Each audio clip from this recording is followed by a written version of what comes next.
Welcome to our event tonight. It's titled We Connect Hongkongers and Migrant Rights Activists in Conversation. So I am the host and moderator. My name is Sharon Yam, she, her, hers. I will be introducing our amazing panelists and facilitating the Q&A later on. So the format tonight is that I'll first introduce the four panelists that we have. They will give brief opening remarks individually, and then we'll kick things off by I'll ask them several questions, and then we'll open up the floor for audience Q&A. If you need interpretation, you may click the interpretation button on the bottom right. Right now, this main room will be in English, but if you click on to Chinese, there will be live Cantonese interpretation as well. So I'll give you a moment for you to go to your respective rooms. Again, the main room, if you want to stay in the main room, it will be off. If you want Cantonese, please click onto the Chinese. Great, so I will start off by introducing our panelists in the order in which they will speak. So first we have Kavita Iyengar. Kavita Iyengar holds a Jewish doctorate degree and is the president of UAW 2865, the labor union of 19,000 graduate student instructors, readers, and tutors at 9 University of California teaching campuses. Kavita is also a PhD candidate in jurisprudence and social policy at UC Berkeley. She studies law, welfare, migration status, and worker organizations in the late 19th century US. And then next we have Kennedy Wong. Kennedy Wong is a PhD student in sociology at USC. He conducts research on diasporic politics. He's also a member of Vancouver Forum Society, Hong Kong Studies Initiatives, and LA Forum. Third, we have Jamila Hammami, who is an organizer, researcher, writer, PhD student, and educator. Jamila is a PhD student at the City University of New York Graduate Center, studying community organizing and social movements with a focus in criminalization and resistance of criminalized communities. Jamila is the co-organizer for external and labor relations at the CUNY Adjunct Project and an educator of community organizing. For over a decade, Jamila has organized within racial and migrant justice, LGBTQIA, TS and GNC rights, immigrant prison abolition, and borders abolition, reproductive justice, labor, as well as anti-war and anti-imperialism movements. Jamila's most recent writing, Bridging Immigration Justice and Prison Abolition, is published in Queer and Transmigration's Dynamics of Illegalization, Detention, and Deportation. Jamila's current research is a collaborative national study on the criminalization and resistance of immigrant and Muslim communities.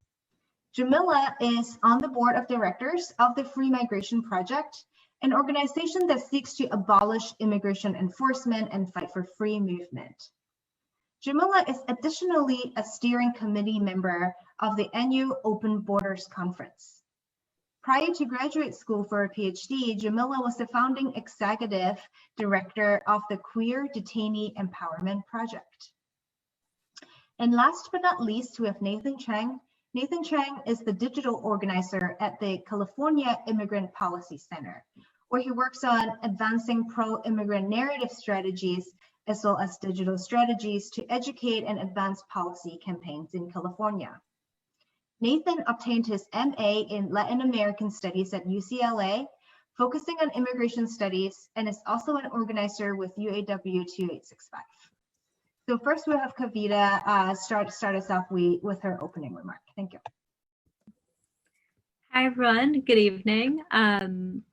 As Sharon kindly introduced, my name is Kavita. I use she, her pronouns, and I'm a 6th year PhD student in jurisprudence and social policy and the president of a labor union that represents a bunch of academic workers, including a lot of workers who work on visas in the US. The legal infrastructure that surrounds immigration and migration in the US has always been a reflection of the country's politics and values. all of us have a role in shaping what the rules surrounding migration are, as those values change with time and in response to organization and pressure.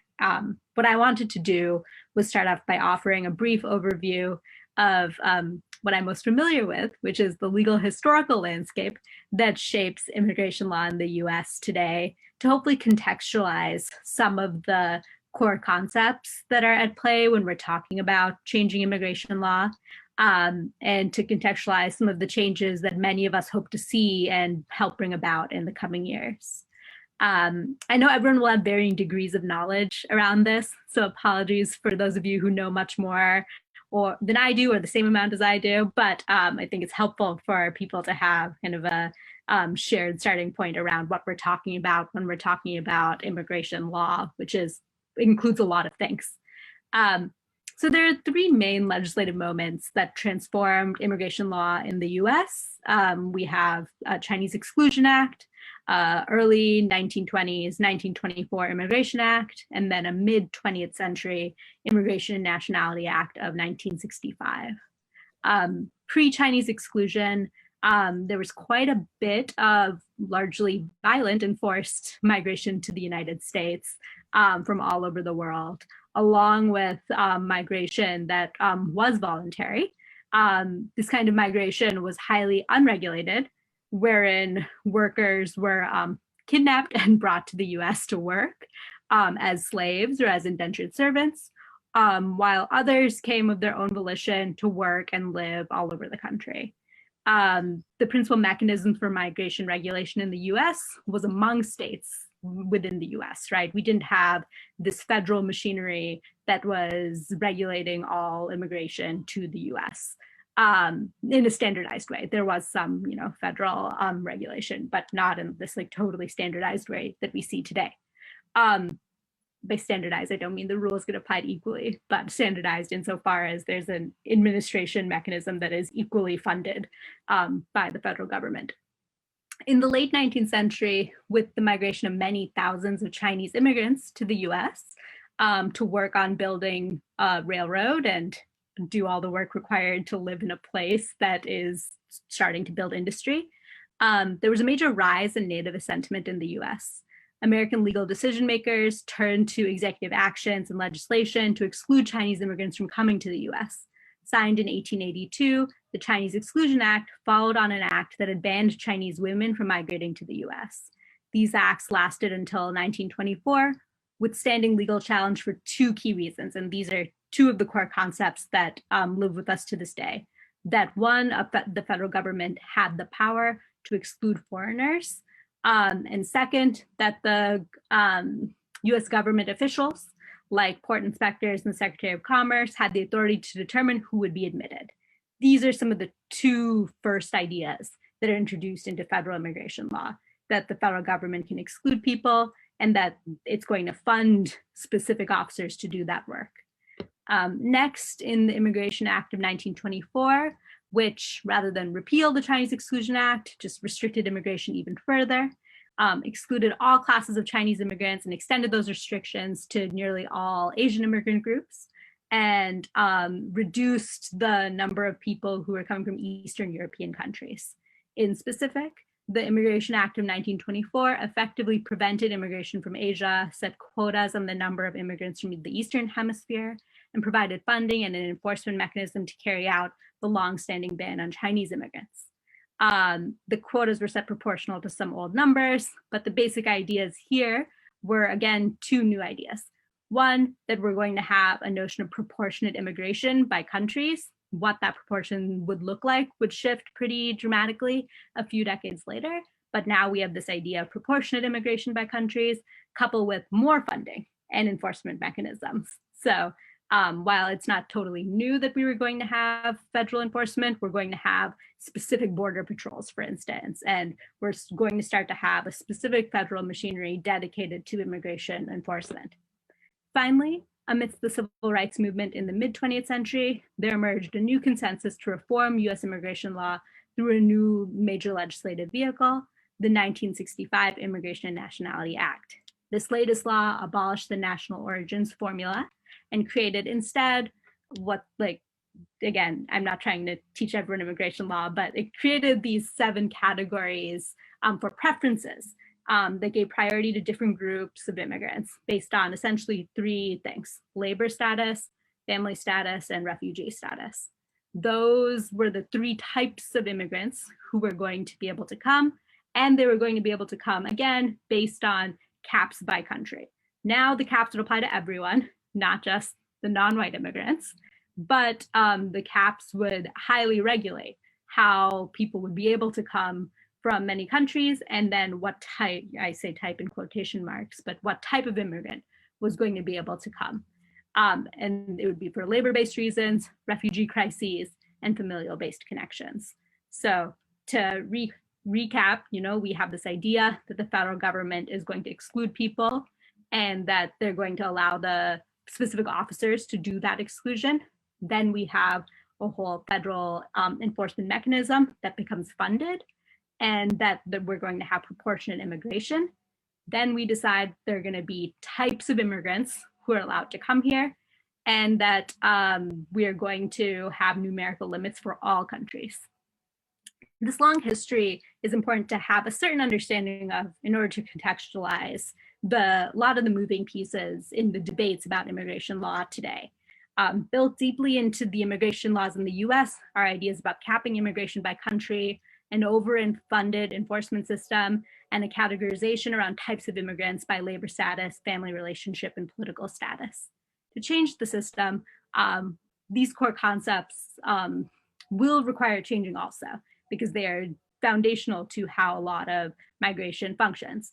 While there are major limitations to electoral-focused avenues for change, which I hope we will all be discussing further, there are also ways in which immigration laws and how people experience migration in the US won't shift without these rule-enshrined, legal-enshrined concepts of immigration law transforming. How we get there, now that's the question for all of us. For a while, there's much US Democratic Party unity around, say, an interest in addressing some of the country cap issues, creating some pathways for citizenship for undocumented immigrants, addressing some of the issues with the narrow nature of labor categories that receive priority. Much of the unity is around these lowest common denominators that don't really reflect the reality that most of us, I think, want to live in. Further, there are also many ways in which US reformers continue to advance a mostly imperial agenda by trying to fix issues in other countries under the guise of addressing immigration law. To change immigration law, it's going to take a lot of organizing. Change only happens from the ground up. And while a critical piece of changing immigration laws in the US requires changing who's elected and has decision-making authority, a much larger task is at hand in ensuring that the right priorities get articulated by these decision makers, and that we get to live in a country where getting here is less hard, where living across borders is more possible, and where the choice of where we live is not restricted by these arbitrary legal rules that are designed to really limit a holistic view of people in their lives and movement. All right, thank you, Kavita, for this history and context. I am going to have one more reminder. If y'all need live Cantonese translation, please head over to the Chinese channel. Otherwise, our interpreters can probably take a break and just listen in. Next up, we have Kennedy. Hello, everyone. I'm Kennedy. I go by he, his. I'm a PhD student in sociology at University of Southern California. This introduction made me a little bit embarrassed because I don't think I am that kind of expert that could contribute a lot of knowledge to this discussion. Rather, I would position myself as a person who could contribute to this discussion by sharing some of my observations and some of the questions that I found when I am following the Hong Kong diaspora group. And I think this is also why the connection matters, right? Like we have some policy expert here, some people who are in activism, and here I am contributing some of my observations. And here I have to say that my observation is not an exhaustive generalization of all Hong Kong diasporas, nor it is a representation of all kinds of people from in the political spectrum. This is just some interesting finding or observation that I would like all of us to think deeper. So I have been paying a lot of attention to how people use words in different contexts and organizations. Sometimes conflicts happen when people take the face value of words without thinking through the meaning of it. For example, what Kavita just talked about, when we're talking about migrant or migration, for a lot of Hong Kong people, they would immediately think of like diaspora. But these two terms are a little bit different. And today I'm going to talk about the slightly difference of these two terms. And also there are some other terms such as ethnicity, race, right? Like when we talk about Asian, is Hong Kongers a category of race? Is Hong Konger a category of ethnicity? Is Hong Konger a category of migrants? How can we understand that? But first, I would like to give you some example when conflicts happen. For example, when I see how people name the pandemic, we have like a lot of different names. We have Wuhan virus, Chinese virus, CCP virus, COVID-19, and some more. Oh, I realized Lausan used like capitalist virus in one of their publications. So I think like there are a lot of different terms that we could use. But these words implicate different fights in different contexts and different countries. To be sure, a lot of activists would agree that Chinese virus and Wuhan virus could be very problematic in the US, that provoke racism, right? But in Hong Kong, Wuhan virus has a very, very different political meaning. It symbolized the fight against the state government. So it's kind of a little bit different when people say Wuhan virus in Hong Kong. And when Hong Kong people write Chinese virus in a letter sending to the US hospital, thanking the physician who have been fighting so hard to treat the patients in the US because they donate PPE to the US. That term, Chinese virus, means something very, very different. But if we don't think deeper, we can never tease out these different contexts, how these different contexts construct different meanings that somehow merge into one single term and somehow could bring tensions to different groups. To a certain extent, connecting Hong Kong and United States without carefully thinking about the multiplicity of meanings of these commonly shared language could be very problematic. The recent anti-API hate crime movement loudly fights against China bashing. Sorry. If one simply sees all China bashing people in the world as racist, then unfortunately a significant population of Hong Kongers, Taiwanese, Uyghur, and many others would be labeled as racist. The same logic could be applied to the term left heart, 左膠, and leftist. If one sees all leftists are pro-CCP, pro-establishment, and peacemaker, then sadly, the Democrats who voted for the Hong Kong Human Rights and Democracy Act would be seen as the enemy of Hong Kongers. And one could also see Nancy Pelosi as a CCP-sponsored politician in the United States controlled by the deep state. So you know, like there are different people claiming different things, and there are some reasons behind that. Part of the reason is because we don't think when we use terms and we see the world and we just take the perception as the absolute perception or the way the world is.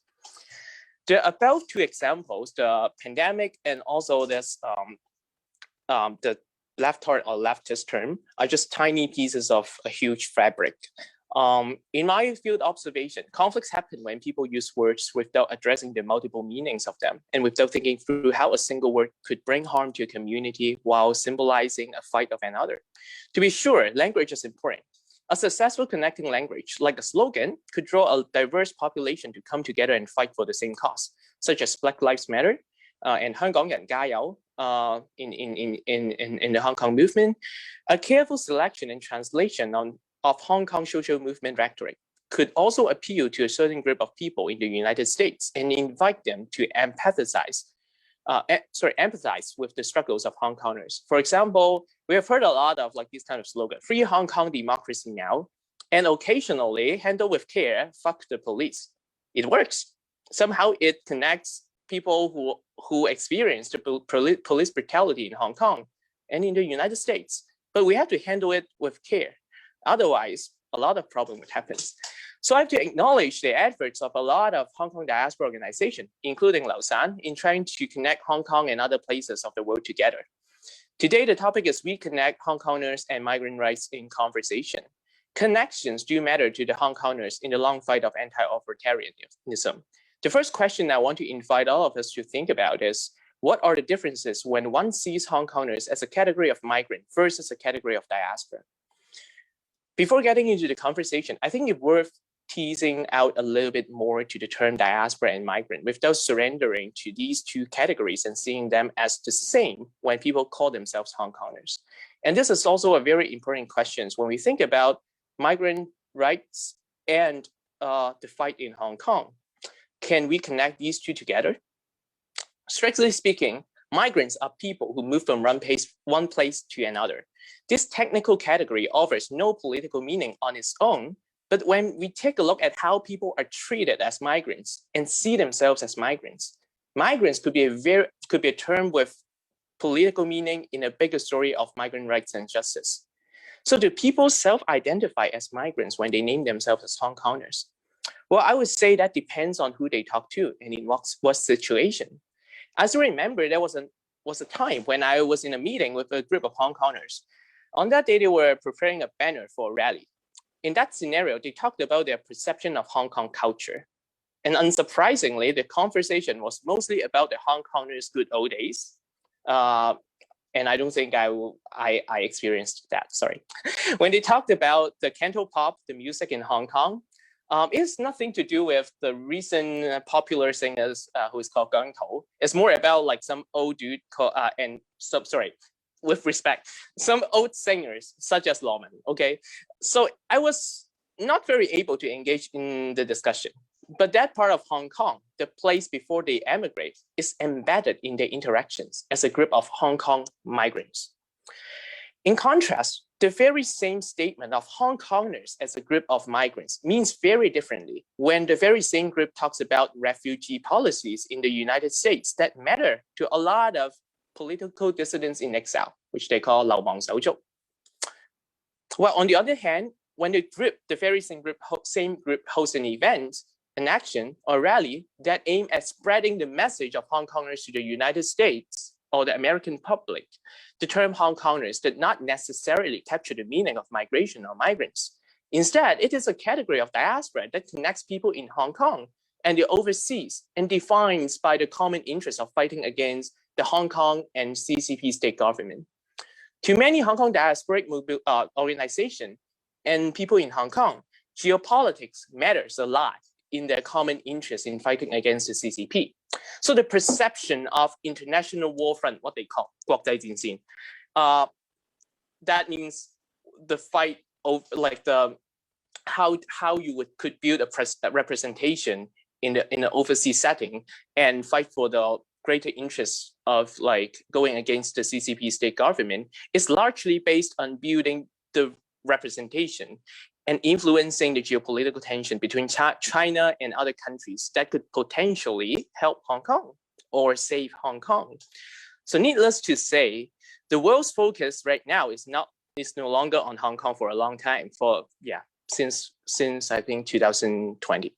However, the successful experience of lobbying for the Hong Kong Human Rights and Democracy Act does influence how current Hong Kong diaspora organizations in the United States to maintain a bipartisan front and decide what to say and what not to say in response to the event happening in Hong Kong and America.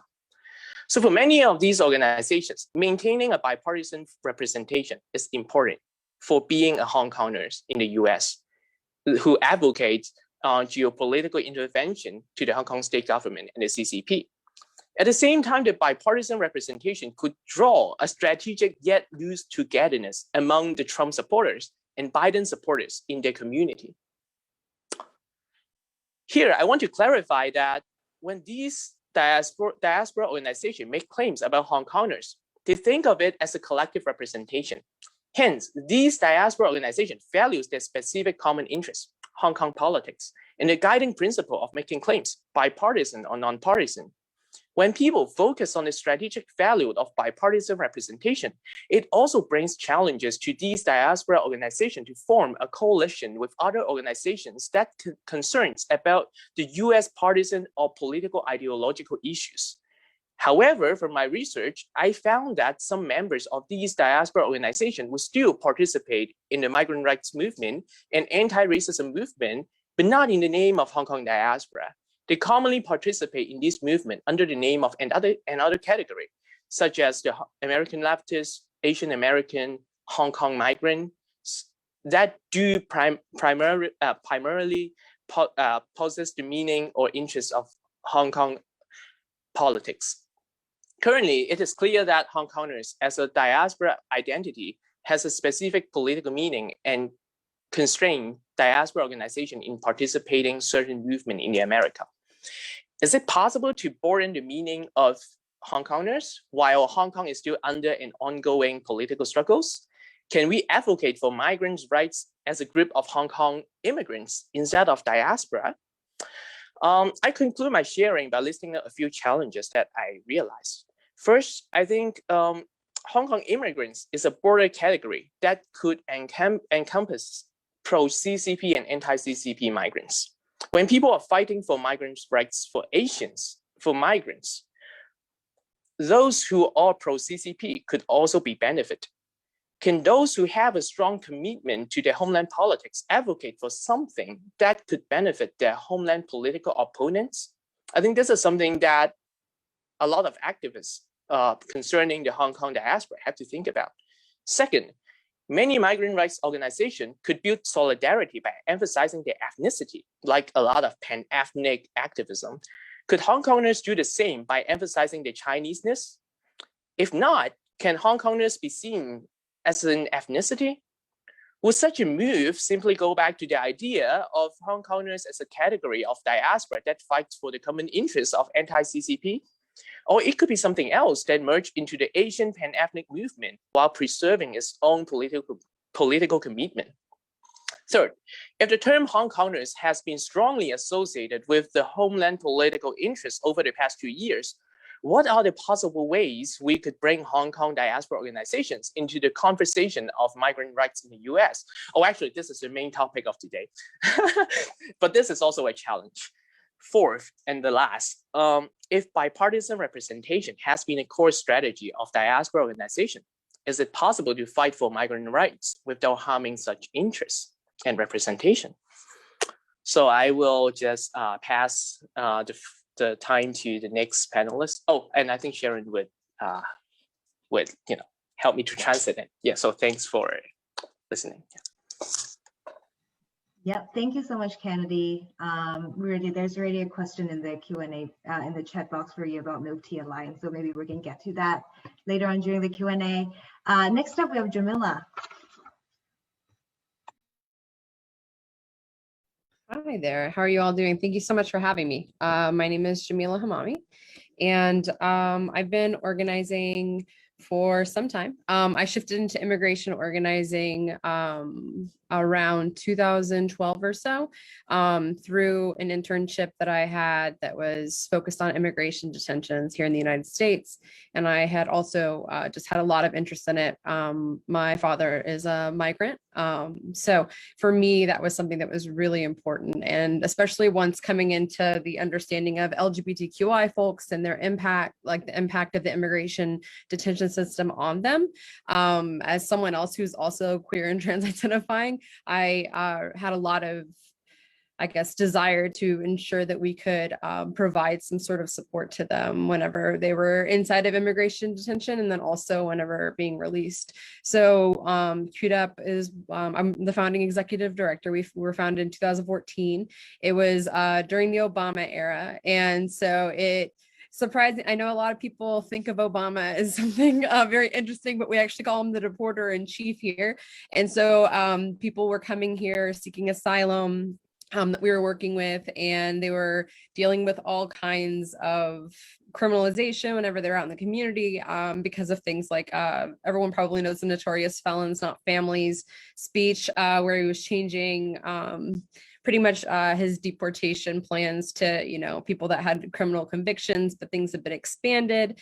And for a lot of marginalized communities in the United States, you have criminal convictions. Like, that's not a strange thing, unfortunately. And so that really put LGBTQI, like queer, I prefer to say queer and trans myself, but queer and trans migrants in a pipeline. And so we were doing organizing around jails as well as immigration detention and providing direct services when folks came out. And then, working in coalition with lots of organizations through the Detention Watch Network. We also developed a hotline and then got connected with the, Freedom for Immigrants hotline. It's a national hotline across the United States and immigration detention centers. And then through our hotline, we also work with people to provide them with legal support. So for people that don't know about the immigration detention system in the United States, only, I think in 2016, 14% of people in immigration detention had right to legal representation, or had legal representation, because you don't have the right to it in immigration law. So a big part of our work was trying to connect people with legal services locally in New York City and New Jersey, because we worked in the tri-state area, which is New Jersey, New York, and Connecticut. In the United States. And so obviously, sorry. So it was, that was a big part of our work, and ensuring, also doing letter writing, staying connected with people that were inside, and really just trying to make sure that when people got out of detention, they actually were able to potentially live like thriving lives, providing direct service and all of that, so that we're able to do that. But the thing is that all came from organizing, like that was a lot of organizing that we did. And even like we tried to do a host homes program, and we learned how challenging that was. In New York City, it's not easy to house people, guys. So we found out very, very quickly how challenging that was, but that was such a dire need that we just kept trying to do it. And I believe that the program still, goes on now, and they're trying to house folks. So, the thing that I think that with my organizing experience with that really resonates a lot with me actually is my experience with I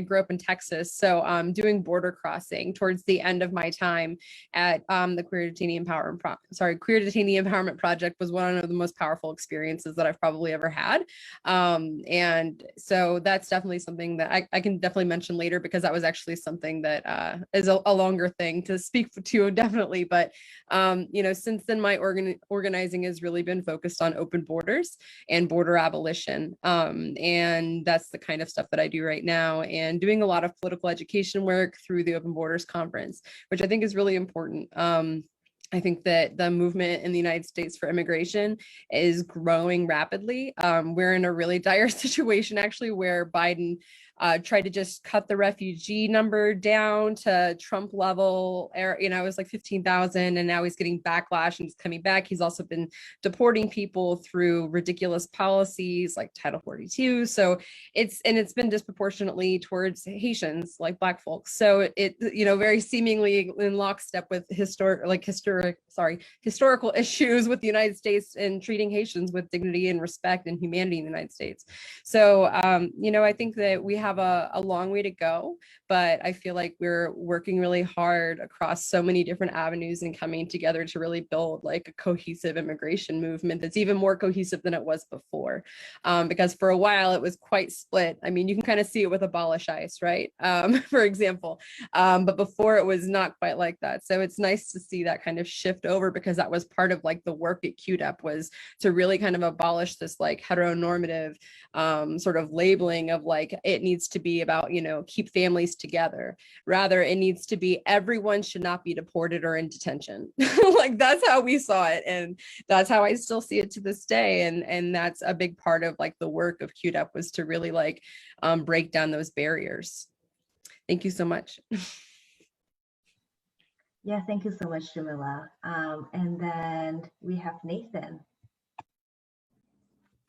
Hi, everyone. Well, I just wanted to start off, by thanking all the organizers for creating the space to have us all together, and especially to Lausan, for someone who's from Hong Kong, grew up in Hong Kong, all my family's still there, it's just having the space like this is like really has been so important, to come together in community, especially in a year where it's been so hard for all of us, to find community, to be in touch with each other, and like to ground ourselves. So I just wanted to start off with that, and today hopefully, share some of the experiences and challenges I've encountered organizing in the immigrant rights space, and as someone from Hong Kong. So hopefully, open up the conversation, and with the disclaimer that I actually might pose more questions than I have answers. So just saying that, but I think it's important, for us all to like mull over these questions as we like start this conversation off. So I'm first gonna try share my screen, so give me a second.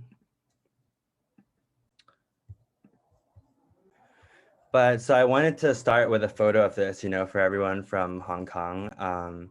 You'll know it's Tan Dan Mai and a cup of like Dong Lai Ta, right? So for those who aren't familiar with what it is, like spam and fried egg and like vermicelli noodles and a cold milk tea, that's like staple kind of food in Hong Kong, like that we have for breakfast, right? I have it with my parents all the time. It's like one of the first few meals I have going back.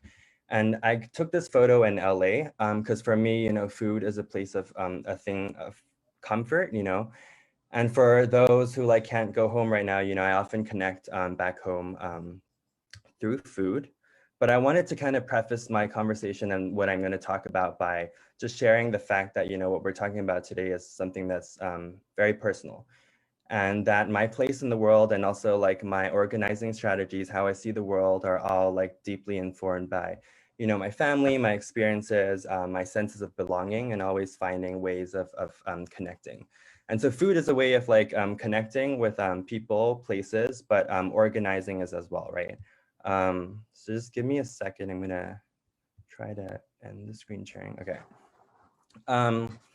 But so yeah, so I'm from Hong Kong. Right now I'm the digital organizer at the California Immigrant Policy Center. But I also have a background in academia when I got my master's degree, and it was really in grad school, where I first started organizing around labor issues, but also immigrant rights. And so, the fact that I always see those connections and the inability to separate the two in the world and my work is kind of really informed by, my experience in those spaces. So first of all, I kind of want to just share some, or what I think like, organizing means to me and how this might inform my thinking or approach of like what's happening in Hong Kong. So I think for me, primarily organizing is really about how to pass on tools to people, how to equip what we think of as quote unquote ordinary people, because they're, we're like, there's no like ordinary people or not, but like, to be able to have those conversations to equip people with the, knowledge to understand the systemic forces that are at play, but also to make sure that they are able to organize around those issues, right? And I think secondly, as we also see in the diverse, panelists we have today, I think organizing means that we need to be one, thinking, having folks doing the thinking and the research so we have the tools and language to describe what we're seeing and we want to do. But we also, number two, need people on the ground, right, who are having those one-on-one conversations, doing grassroots organizing.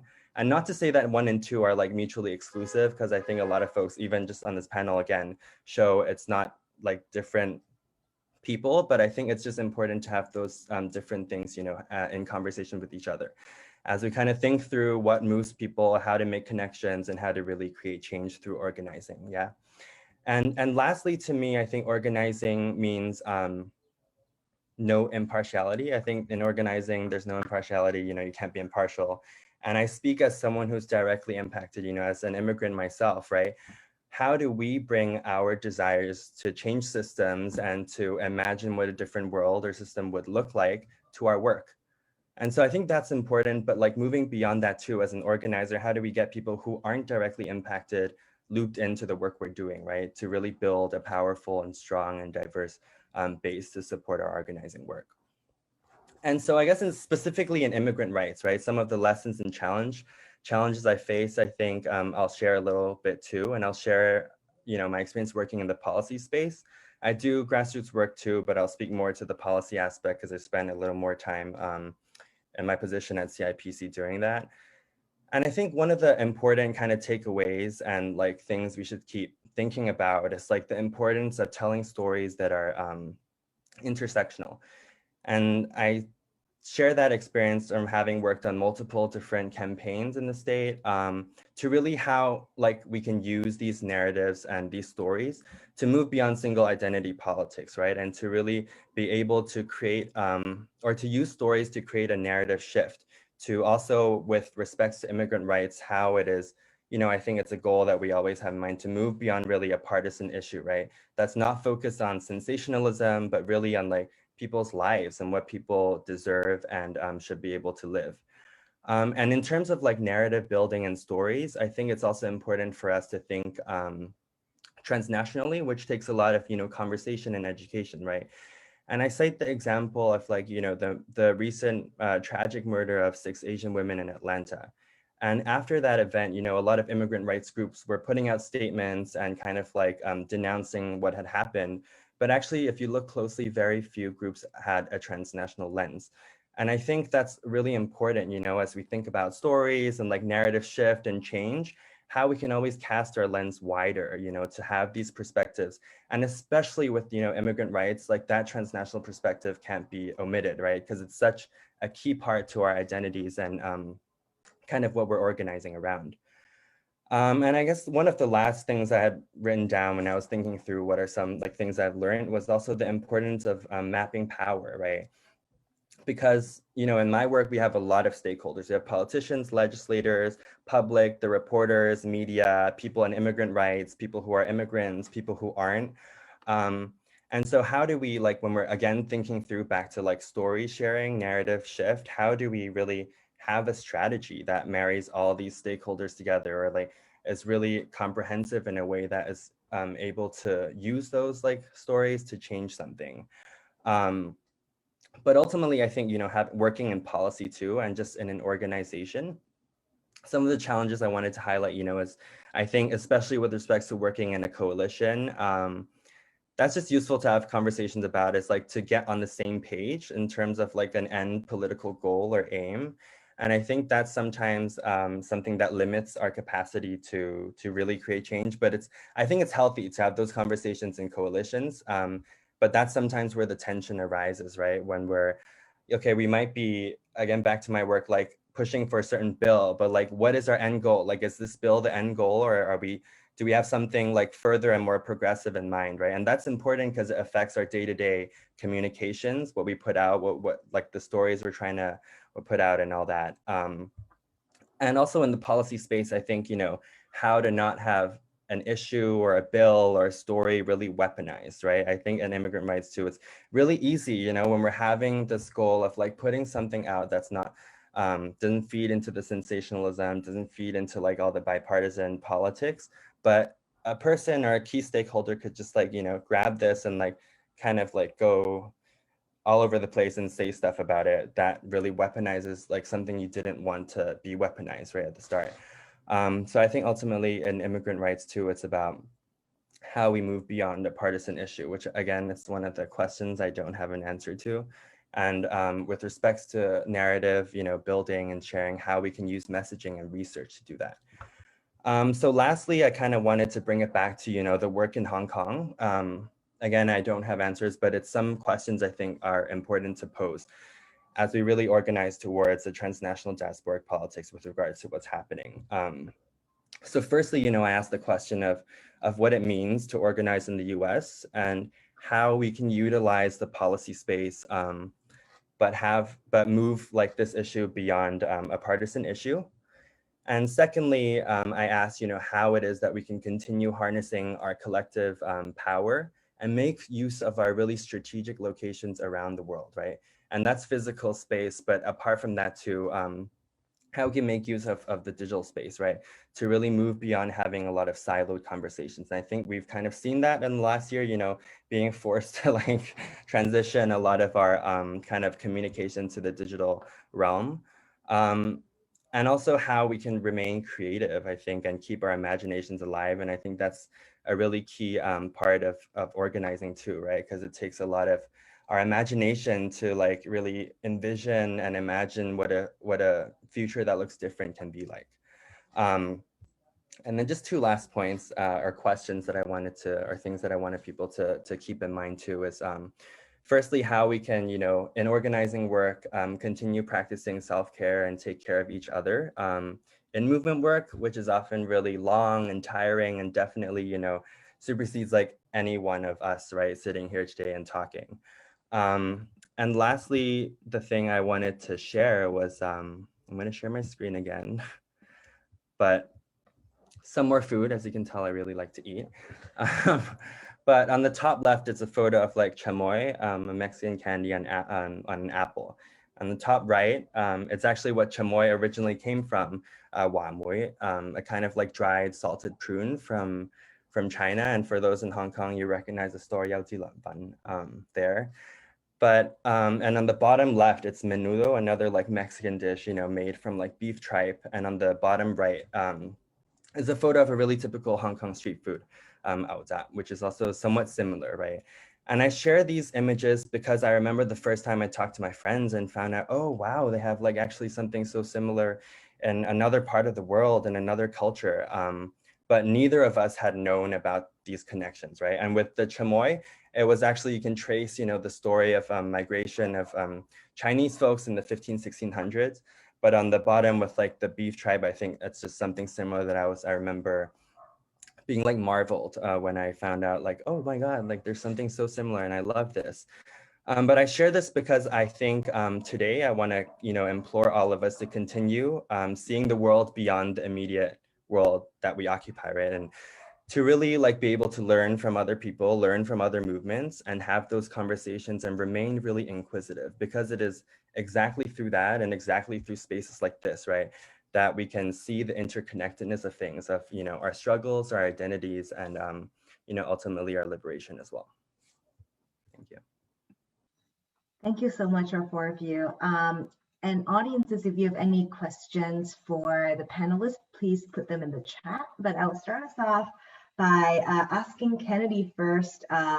So based on your research on Hong Kong diasporic organizing in the US, and also listening to both Jamila and Nathan and talk a lot about doing coalitional work, both in relation to policy, but also grassroots organizing, what possibilities do you see for diasporic Hong Kong activists to work with other migrant justice activists? And also, what can they gain by strengthening these kind of coalitions? Yeah, I want to answer your question by first answer Allison's questions on multi-alliance. I think there is some implication from that, like from answering that question. Regarding the multi-alliance, I think it provides an opportunity for Hong Kong diaspora or the Hong Kong people to think broader. I think just as like what Nathan said, like, I think not just the American or the people in America have to think broader, like when we have to address like traumas or some tragedies happening right here. I think for Hong Kong people, like no matter where they are, they also have to think broader, not just thinking the geopolitical tensions that would benefit Hong Kong, but also what is happening out there in the world that could bring people together to fight for something. So the multi-alliance does help Hong Kong people to create some sort of coalition in the United States to fight against CCP and authoritarianism, while not falling into the trap of being labeled or weaponized as racist or anti-Chinese people. Why I would like to say that is because once a multi-alliance is formed, the clear message of the movement is anti-authoritarianism. It's not just about the local Hong Kong fight against the invasion of culture, but also a much broader fight of fighting against something that is like happening out there and could possibly connect other people in the world. When we move this connection to migrant rights movement in the United States, it becomes a more complicated question. I think first, the challenge is that how should people understand geopolitics? How should they understand the opportunities that that based on the geopolitical tensions? Should they ride on that? should they fight against that? Just like the tension built on US and China right now, that somehow benefits the bill that Hong Kongers are pushing forward, at least in terms of sentiment. I know there are a lot of other discussion or some more deeper discussion on American interest or American investment in Hong Kong that would really build the foundation of pushing forward some bills, especially some sanctions against some of the officials or some of the undemocratic practices happening in Hong Kong, or those who practice those. But if an organization really position geopolitics in that way, can they also concern about migrants' rights in some sense that a lot of migrants' rights activists might have a very different ideas of what geopolitics means? So I think, again, we need to tease out the multiple meanings of the very same geopolitical tensions, and we need narratives to navigate these similarly conflictual differences. So that's the first challenge. Once a narrative could accommodate these conflicts and recognize that the writing on the geopolitical tensions is not a fight that supporting xenophobia or some other sentiment in the United States, then it creates a possibility for the Hong Kong Diaspora Organization to form coalition with some of the migrants' rights justice organizations, especially I think some of the common interests, for example, refugee rights, that would really bring people together. And I think it really needs us to have more conversation like this to exchange okay, what are the main concerns of different groups and help build that kind of connections. Yeah. Thank you, Kennedy. So since Kennedy, you mentioned narrative, that echoes something that Nathan mentioned in his remarks. So I'm going to ask Nathan, what are some prevalent immigration narratives do you notice that are popular, for example, in diasporic Hong Kong organizing and also in other migrant justice circles in the US? Because we know that different narratives, they carry different kinds of connotations and worldviews that could affect how effective they are towards different audiences and also towards the kind of political future that we imagine that we want to build, right? So in your work, how do you determine which narrative to deploy and what are some of your criteria? Yeah, I guess I could answer that in a few parts. The first kind of, I guess, addressing the prevalent narratives with respect to the Hong Kong diaspora. I think just in, geopolitics too, I think with refugees and the asylum seekers, there's just really politically loaded terms right now. And I think with the Hong Kong population, when we're talking about Hong Kong diaspora, but refugees, I think a lot of times it's easy to fall into narratives of victimhood of political violence, which is true. But I think it's important to shift the narrative on how to reframe it with agency, right? And I think with the Hong Kong diaspora, again, it's really caught up to, I think Kennedy talked about it, but it's caught up in US-China relations and the narratives there.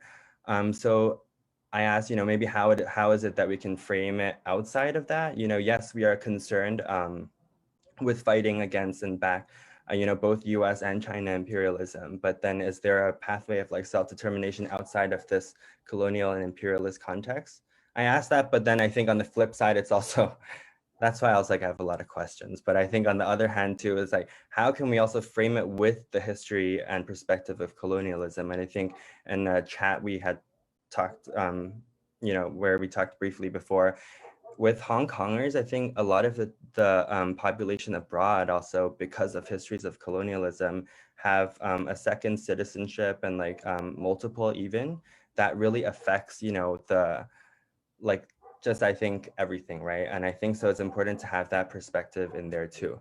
But in my work, in just more general immigrant rights organizing, I think it takes like research and time. We have a team actually on our staff that's just dedicated to research. It's called the Immigrant Strategic Messaging Project, where it lives kind of in the intersection of like organizing, research, and communications to do like deep canvassing work to see what narratives really are able to broaden and deepen our support across parties, and what kind of words or strategies can we use to advance pro-immigrant policies. And one of the one thing I could share is like that worked after they did deep canvassing work in Tennessee and California, but in like red counties, was to use kind of the framing of like, I'll give an example of one campaign we're working on, which is called Health for All, to end the exclusion of Medi-Cal eligibility based on immigration status.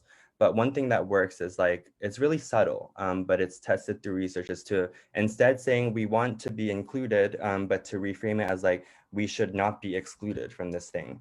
So that's like a really minor thing, but something when we're talking about narrative that is important. And I think lastly, I'll speak to like, you know, the criteria you mentioned. I think when I elicit stories, sorry for the noise.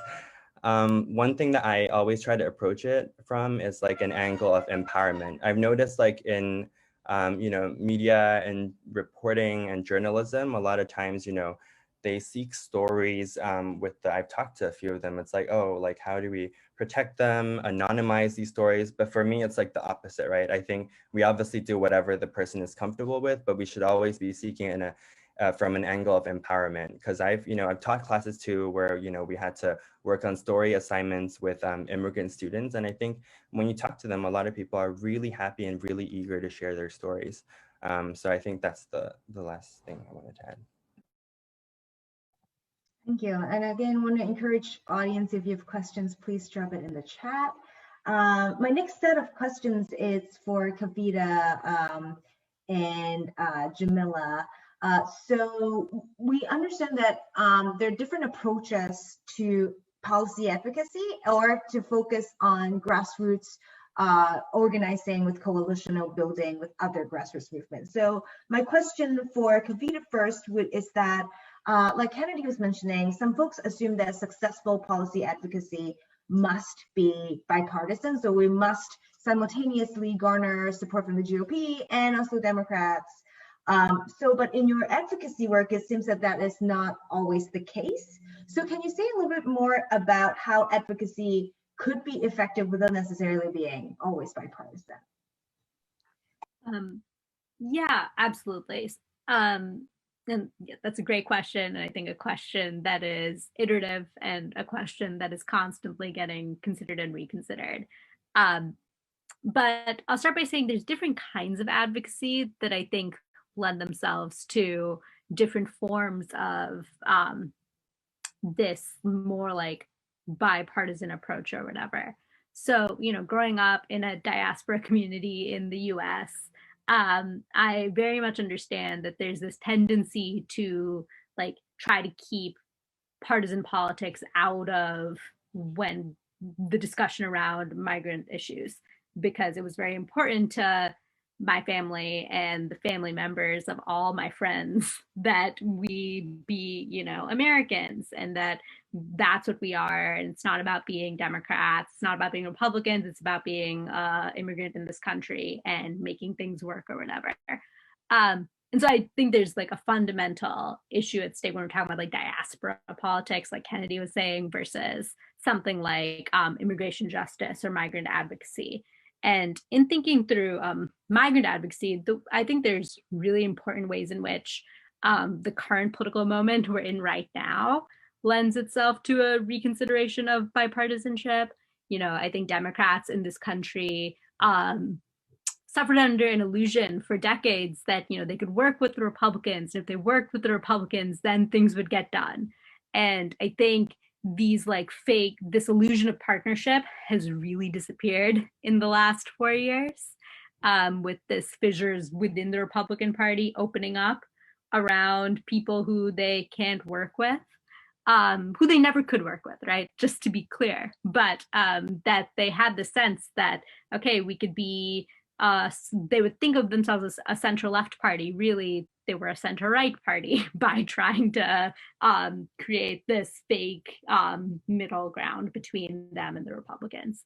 currently that's not what's happening right now, right? What we're seeing in DC is a world where the left part of the Democratic Party is a negotiating partner with the more conservative forces in the Democratic Party. And I think that opens up a totally new way of thinking about politics in the US than bipartisanship.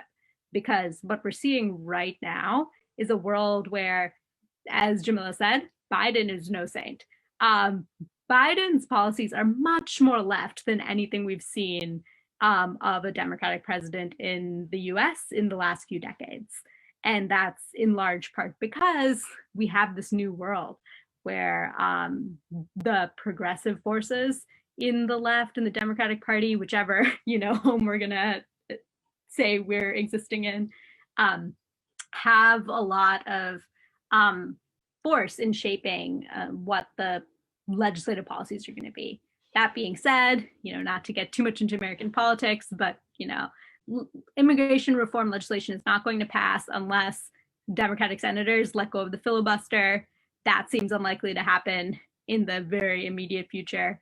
And so the other thing that gets us out of bipartisanship is executive action. In the very short term, that's what we're looking toward. That's what we're talking about, that Biden can and should take executive action to change a lot of what's happening. He is a man who was elected by, it's the only person everyone voted for, right? I think there's a lot of consternation within the Democratic Party around, well, Trump did he uses executive power too much. That's a bad thing. We don't want, right? Like Trump did really bad things with executive power. That being said, not doing things only hurts the people with power, only helps the people with power. And so I think that's something that Democrats, leftists are really gonna have to reckon with, is that if we wanna see bipartisan change in the very short term, what we're, when it comes specifically to policy, what we're talking about is Biden taking progressive executive actions. And I, for one, am in favor of seeing some of those changes. But that's, I think, two ways in which our moment right now is really different, both through executive action and through very new and complex legislative dynamics that are offer us new ways of thinking of how we can advocate on a policy level on immigration issues. And I want to cabin that from diaspora politics issues, which I think are not, I have no sense of, I can't even begin to talk about how that fits with what I just said.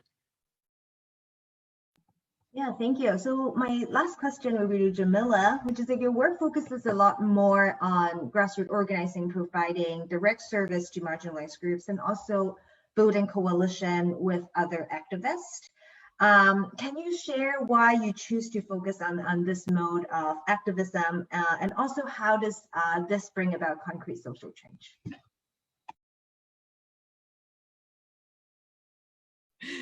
Thank you so much. Yeah, so for me, I guess my background has always been in organizing, and to be completely honest, I feel like that's the way to push policy in the United States. You can see that very clearly with the Vietnam War.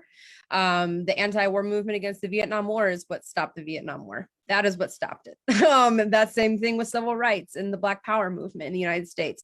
That is what resulted in the civil rights. Like that's what it was, not because of the goodness of people in office's hearts that they decided to, stop these atrocious things that were occurring, stateside as well as abroad.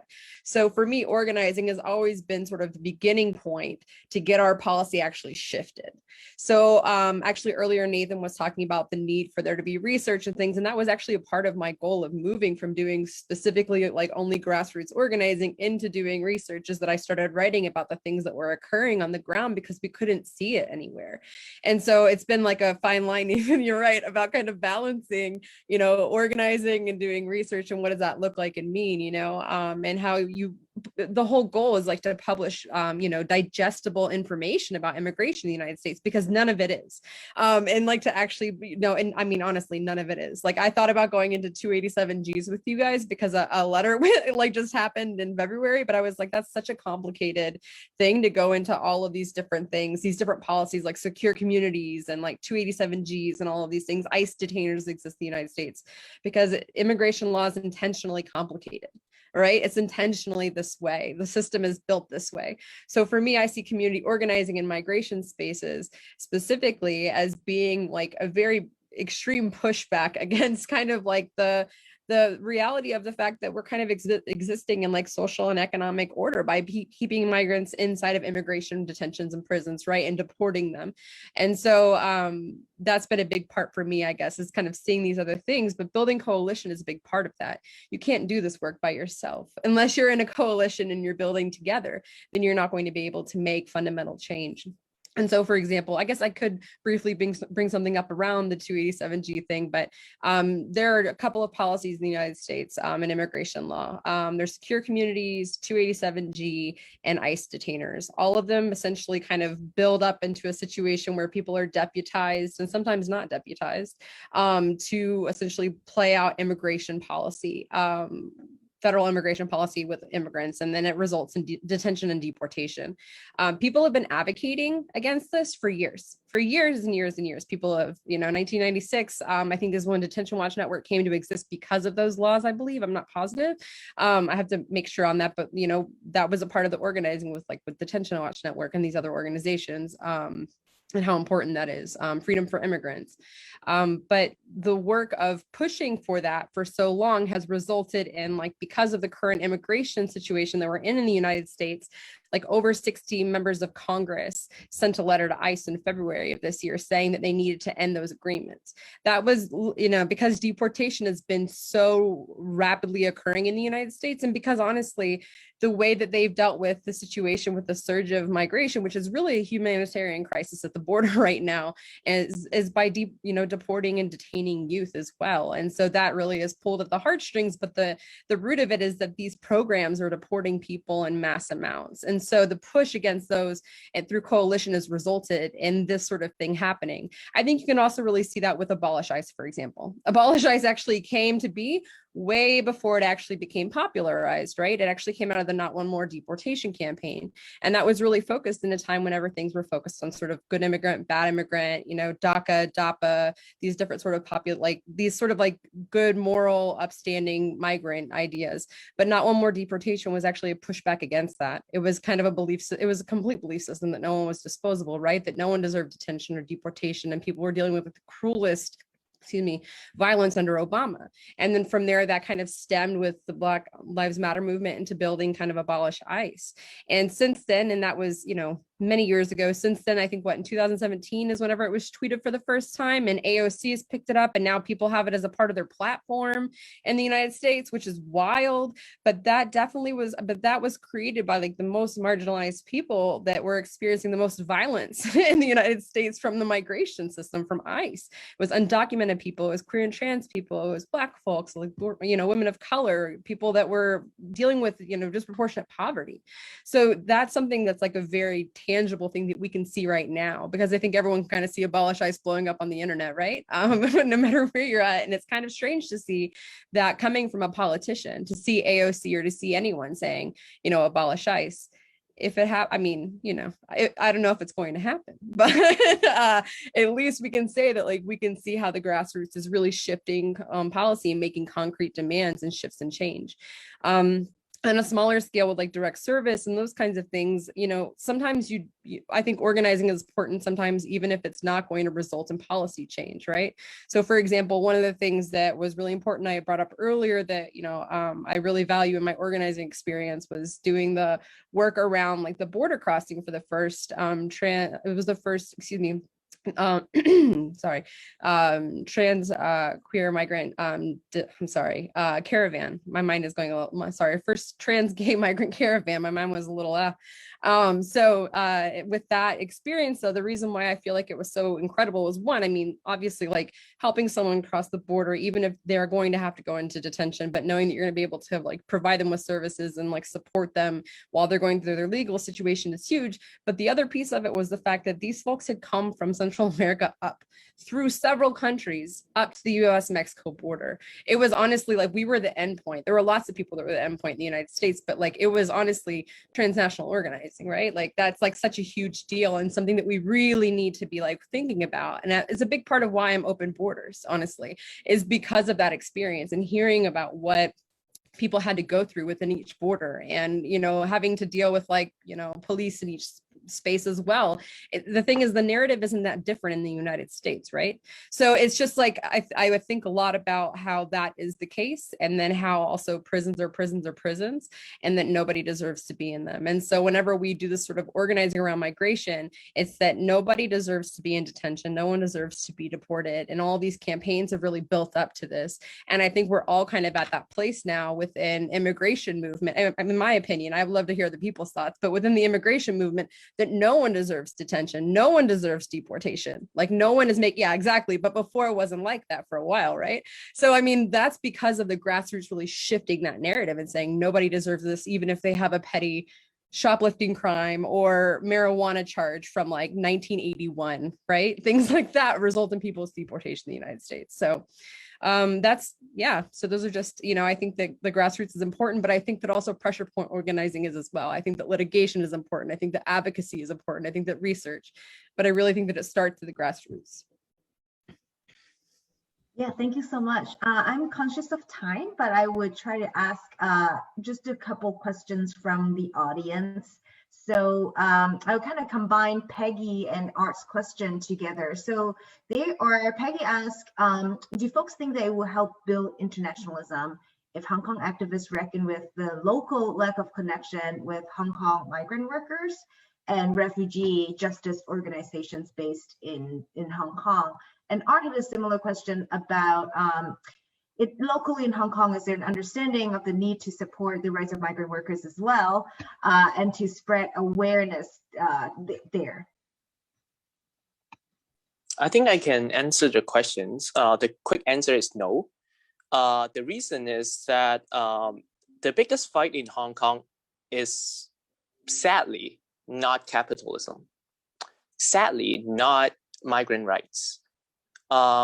It's about authoritarian rulings and policing. And that is like a whole different world. If we take the lens of the American to think about Hong Kong, then we will miss out a lot of details. Same situation when a lot of Hong Kong people think about America in their own perception of what they are fighting for. Then they will see a lot of migrant rights workers, leftists, as pro-CCP people, right? Like as people who would embrace the pro-CCP agenda. And that is just not the same. So that is the challenge of connecting the two societies together. And I really invite each of us to be very reflexive when we think about such connection. Like how can we think about the multiple meanings of the very same term, justice, right, equality, and put it in different contexts and think about why different groups would have different concerns. And without acknowledging the group differences, the contextual differences, we can never build coalition. We can never find a common interest. So that is also why I think this is the challenge to build the connection. When we think about, okay, shall we also ask the Hong Kong diaspora group to fight for Hong Kong migrants workers' rights? Well, I would say it's just not easy. Like that is something that I have been very, very passionate in when I'm studying homelessness, and I'm also very concerning the migrants' rights and also the sex worker rights. But the sad truth is when there is the police brutality against political dissidents in Hong Kong, it is just not the time and the moment to mention that to the people and to ask them to concern that kind of things. So this is also why I think Nathan, like when he talked about story, would be very important. one way to build that kind of connection is that we need to have more stories to be generated over the internet or the transnational areas, the space that could circulate and could have power to mobilize people, not just because of their political commitment or their ideology, leftist or right or whatever, but their empathy and the moral drive or the feeling of like, we are people, we should help each other when we see other people are suffering. Just like the case of Myanmar, when people see people getting killed, no matter like that fight is CCP related or not, Hong Kong people are joining the Multi Alliance and joining the Myanmar protests to stand together. I think that implies a lot, like when we think about how we could connect United States and also Hong Kong together, and to invite the Hong Kong diaspora organization to come together to fight for something together. So I think that this is also why Kavitha and Jamila, what you have just said would be very important. And I really hope this kind of conversation could continue, and some of the sharing could circulate in the conversations of those Hong Kong diaspora organizations to broaden their sense of like what counts as politics, what is struggles, what should we fight against, not just CCP, not just China, but also something even deeper and broader. So I hope my answer could respond to the questions. Thank you. Before I ask another question, which I think will be a last question, I want to open it up and see if the panelists would want to respond to each other, ask each other questions. I mean, but it's not to, it was to the last question that Jamila answered, if it's okay. Yeah, I just wanted to add that I like appreciate that so much. And as someone who works in policy too, you know, I always tell my staff, you know, like there are no powerful policy changes without like grassroots organizing, and the most powerful policy changes or proposals always come from those who are being affected by bad policy, right? And I think that's important all the way from like, you know, proposing a policy, working with legislators to make sure like a policy is like put forth, making sure that nothing's cut out during the negotiations, but also thinking about, you know, what happens after. And I think it also goes hand in hand, like policy organizing takes a long time, like compared to like grassroots organizing or sometimes more like direct service providing or mutual aid organizations. So, and I feel like, you know, in the policy space too, there can be aspects of like grassroots organizing that go hand in hand, especially because like Jamila was talking about how complex the immigration system is. I think it's just the same in policy. If like, you know, I remember when I first started working, I'm like, what are all these like things? Like, what are all these different timelines, these different committees that bills need to pass through? And so I think part of my work is also trying to like educate the general public and those who are like know what bad policy is, to be able to do things like, you know, when you're talking about pressure point organizing, like, you know, map the targets, to plan action, to do public comments, and understanding what those things do as well.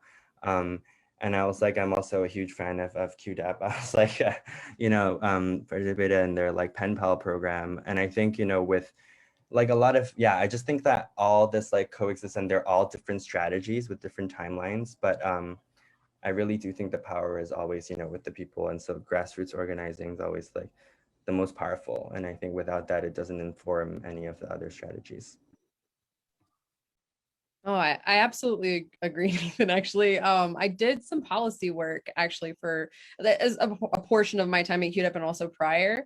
And honestly, it just was not for me. You know, I went to DC a few times, and then we ended up working with people that would go to DC instead. And that felt a little bit better. So there were like attorneys from like Transgender Law Center, for example, that were going and pushing work around, you know, queer and like specifically trans women that were in immigration detention during that time. Like we were doing the organizing work in a lot of ways to get people out, but then they were also, there was an attorney there named Olga that was like doing incredible work around litigation, but also around policy work, you know? And so it was great because, I mean, and also she really talked about pressure point organizing a lot.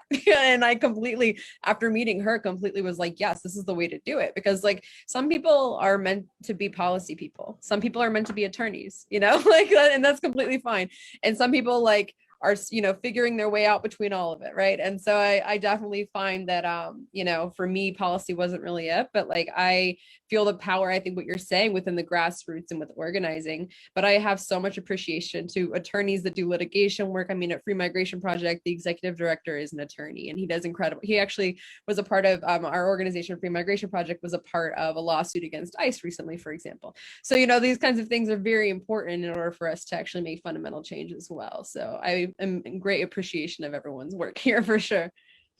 Yeah, that's right. I just want to add one really minor thing, but yeah, and I think that goes to also the need for to move beyond siloed conversations. If you look at departments and nonprofits, like a policy department and an organizing department, and the policy department is people who went to school for public policy, who are have worked in think tanks, do research, analyze policy, and then we have the organizing team. But I think the conversations there need to be way stronger, and from experience too, because I mean, I think that's the only thing that makes sense.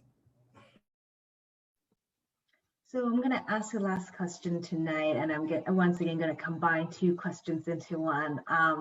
Somebody asked, what can local Hong Kong activists do, especially activists on the left, to build a coalition without stoking xenophobia in the United States? And that's connected to the fact that Hong Kong activists often have local Hong Kong activists of resentment towards mainland Chinese immigrants in Hong Kong, because that is perceived as the Chinese government trying to exert control and encroach upon Hong Kong through immigration by introducing more mainland Chinese immigrants, especially also giving immigrants rights to vote in local elections. Of course, after the most recent electoral reform, that's a different story.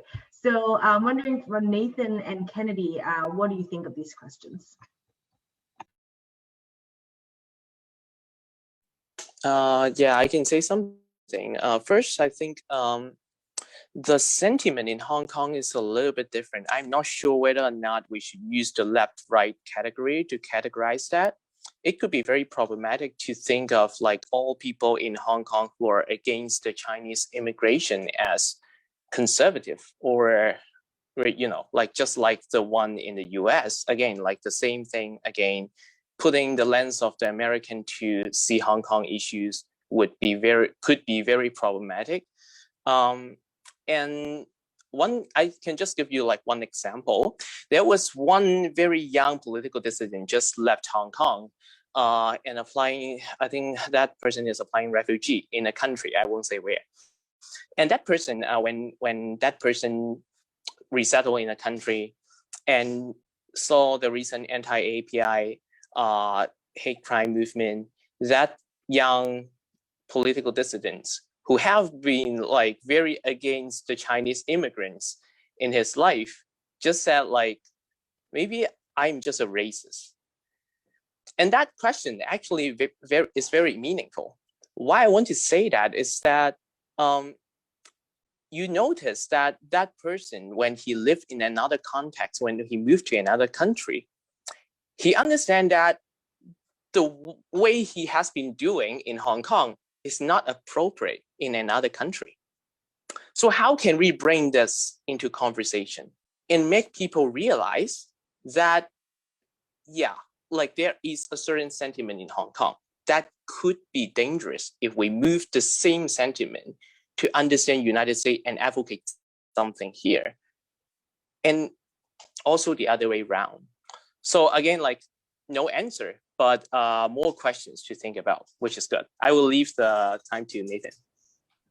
Yeah, I mean, I think you summed it up really well, but I think also an understanding kind of where the resentment and frustration is. I think that's also important to keep in mind, right? Understanding this or how to channel this institutional and systemic frustration, not at the people, but really at the systems and the modes of control, right? And I think that's hard. I say it really easily, but how do we articulate that in real life? And I think with respects to Hong Kong, it's also when, again, like Kennedy said, it's not the most accurate to draw parallels with what's happening here, because I think also the conflict at hand and at stake is also different. In Hong Kong, if you look, we're it's more of like an national identity kind of conflict that's like different to like what's at stake here, right? And what's happening in the US. And I think with Hong Kong too, the most kind of urgent thing, I think, is just like the panic and the hysteria over like the loss of identity. And the fact that there wasn't ever even a really strong one to begin with in terms of the group identity. So I think a lot of that like frustration and inability to kind of like to grasp that and to deal with that is just being channeled at these kind of like maybe like more inappropriate or like not useful kind of avenues. So I think that's like thinking through like what the frustrations are and also like why they're happening. Yeah, once again, thank you so much, you all. This has been a very fruitful conversation, and I personally have learned a lot from all of you. So thank you so much. And thank you all to all the participants, especially those also on the East Coast. It's like 10:30 p.m. right now, and you're all still here. So thank you all. We hope to see you again if we organize it with and when we organize another similar event surrounding migrant justice. Thank you. Thanks, everyone. Thank you so much, everyone.